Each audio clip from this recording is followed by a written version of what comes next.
Alimuddin akoi Muslim community dagine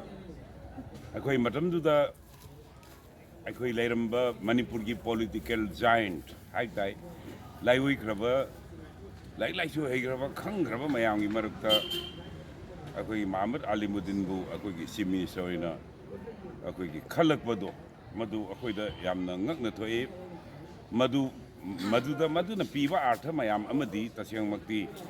agar magi rahin tigi oiba opportunity sacrifice magi vision magi outlook mayam si yenga ama atopadagi amana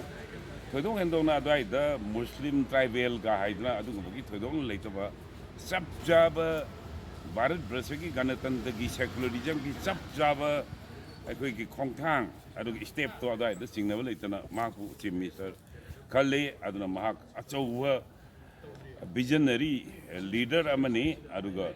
tasengna mak akoi Bharat Bharsha pokora inti ola singi marakta sitha aba aduga awang nong pok Bharat ta laikiba chief minister aduga ra inti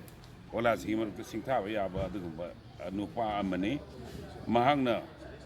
Manipur University lingkhatlamba adagi Manipur Public Service lingkhatlamba regional medical college hojik akoina rims na hariba masi regional medical college na mana lingkhatlambani adagi board of secondary adi double cropping adi Manipur si yan hanba kogi double cropping tawdani ga na turian ga thingalaga dam ga saba asigi thabak mayam si masi lingkhatlambani aduda natana thoido hendokpa magi nungaiba amadi mahak matamduda Manipur da lalobi irang labuka na mana assembly da wanga matamda mana lalhoba haiba tam decision ati mana he did not use the particular term insurgency and he used the term progressive youth Manipur gi mangjin thabu pamba naharul puna haina anmaina hairaga laloba mayam naharul wari sanadna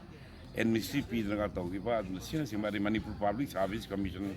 Lingkhatlamba, Sina Simba, Simthani Ali.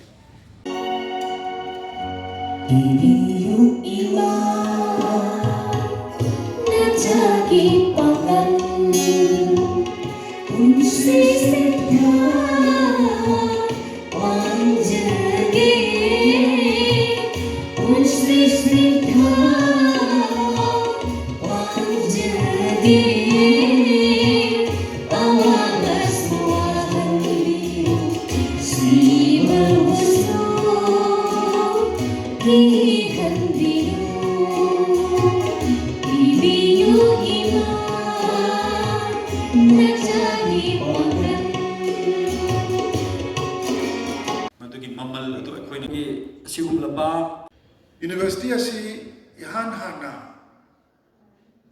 1972 da Statehood hek hangbaga lingkhatlamba Alimuddin na chief minister oiba adugumagi matamaduda yana 1972 gi mayam si maruena lingkhatlamba si ga so thawda lobby ramibsi matamadugi Muhammad Alimuddin chief minister Education Minister Baramba Sri Wayai Manini Moi Mayam Made the Wari do Mayam Tabi the Madam Kali Madam D Madam to the Moi Anu Manipur Yan State or 1972 the Manipur State Wire State Wire Kanda State Oivagis Prime Minister the Golden Jubilee the leader Mayamunaba Madaida akoi Manipur da akoi university ling bagi wasi matam tadi university aji ling be amde scope laite Madras adagi kanoki Guwahati Kolkata university mai noi legre adu matam da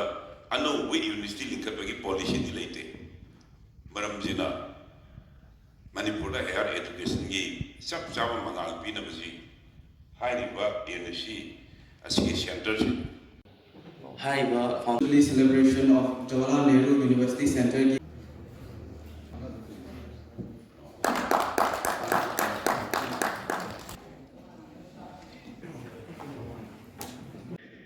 Matam namada koi udalai ba, akoi iba ibu sing ahalam mayam di kari haini E aduga blood tears sweat makoigi humang makoigi mapi aduga makoigi E na semaga pulagwa university ni nakoi aikoi amasung tungda lakadaba mirol kayagi damakta semam aduga university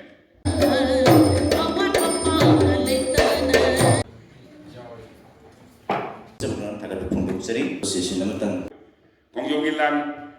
ani sini Kongjogilan dua sih kita kira masih Manipur pop mai pak ya zowa lambam mabada mai pak pak madu piran sih kaki mabam je masih lingkhatlamba university je Manipur University at Kanchipur natam awegi Maharaj ga missing university haina hairaga ani maming du thombi